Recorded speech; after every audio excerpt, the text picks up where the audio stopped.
Hello, Joel Anderson here, author of the book, The Nuts and Bolts of Erecting a Contracting Empire. I wanted to share something with you today, give you a real life experience, which is a pretty cool one actually. And it's on page, well, let me do the glasses thing here. All right, in the book, it's on page 85, and we've all heard all of these definitions of the word team. Together, everyone achieves more. There's no I in team, and various other things, when it comes to putting together a team of people who act as professionals to operate a company, right? All right, so there is a team explanation which I have found to be all the way true and have written it in my own words. T is for technical experts at their duties. E is for each contributing specific strengths. A is for all working uniformly together as one. Very, very important. And M is making a perfectly performing group. Now, if we read that all together, it goes like this.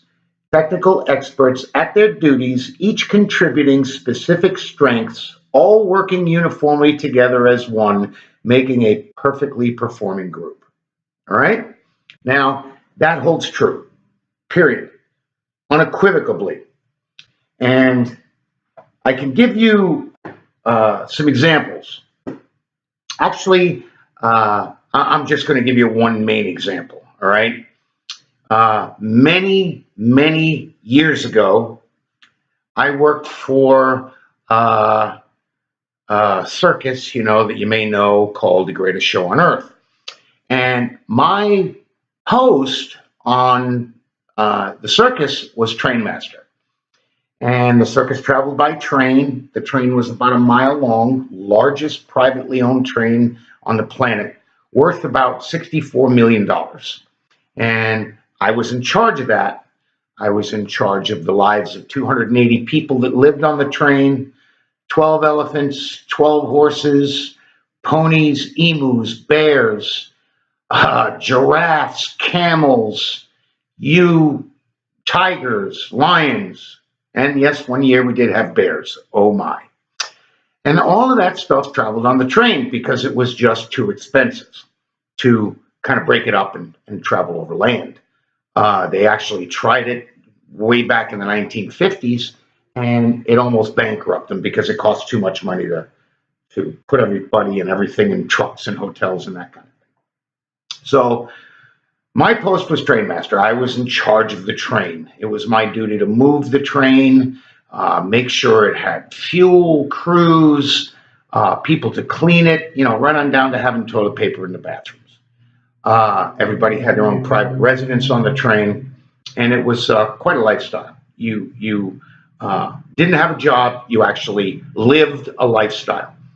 And one of the things that most people don't know is that the people had an ethic code. And if you were a new hire and you hired on and you did not become part of the group or the team, then you were let go pretty quick. But if you were worth your salt and you held your end of the bargain, then they had the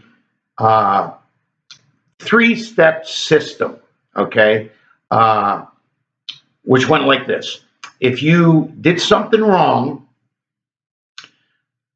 you got put on report. It went into your personnel file, and if anything ever came up again, that was also included. Second infraction, you got a 30-day,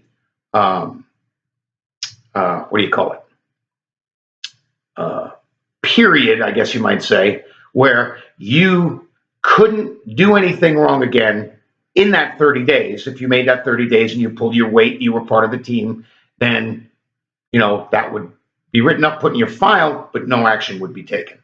Now, if you did a third offense, you were fired. I knew a guy that had been with the show for 17 years. He made his first offense, 3, 4 years into it. He made his second offense 10 years into it. In year 17 of service, he made an offense that he could just, against the group, the team, he let the team down, that could not be repaired. So after 17 years of faithful service, this guy was let go. Most people don't know that about the circus. They think it's a carnival, and they think it's a bunch of stumble bums and grifters and all kinds of crap, but not true. I'll tell you something else that's not true. Cruelty to animals. I know, I was there. The animals got treated better than the people. And I actually know one of the performers had come to the show one year with his animals. He was found mistreating his own animals. He was from a foreign country. He was found mistreating his own animals. He got fired, and they sent him back to his country. And they kept his animals so that they would get the proper care. Now, why am I talking about the circus? I'll tell you why. We were out west one time, and we had various size cars. This particular car happened to be a 200-ton baggage car that had generator for half the power of the train, electric power.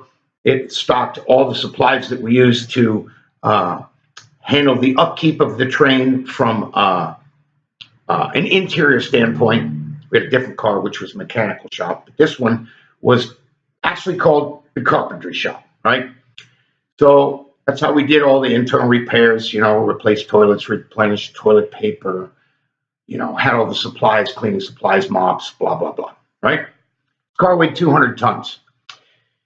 We were braking coming down a mountain out west, and the car caught on fire. What the hell do you do?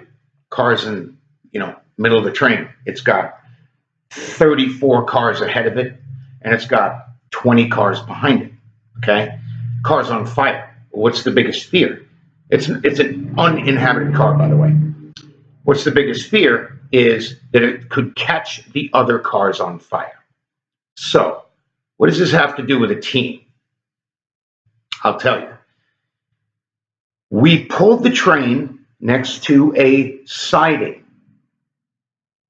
We disconnected that car. Everybody got together as a team and pushed that 200-ton car off the main line onto a siding, and then called the fire department. And the car was not salvaged. We left it there. Had it not been for everybody working together, and it didn't matter who it was, could have been the props people, the people that sold cotton candy, the clowns. Whoever was on that train was part of a team that pulled together to push a 200-ton railroad car out of the way and alleviate the dangerous situation. After that was done, we hooked the remaining part of the train back together, and we're on our merry way. And you've heard the expression, the show must go on. Well, the show went on. And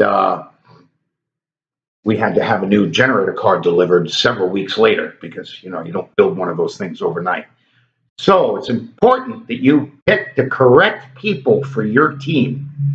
You educate them properly, you train them properly, you have your company policy in place, and you set the example that they follow. That's it for now. Hope you enjoyed this talk. You folks have a great day.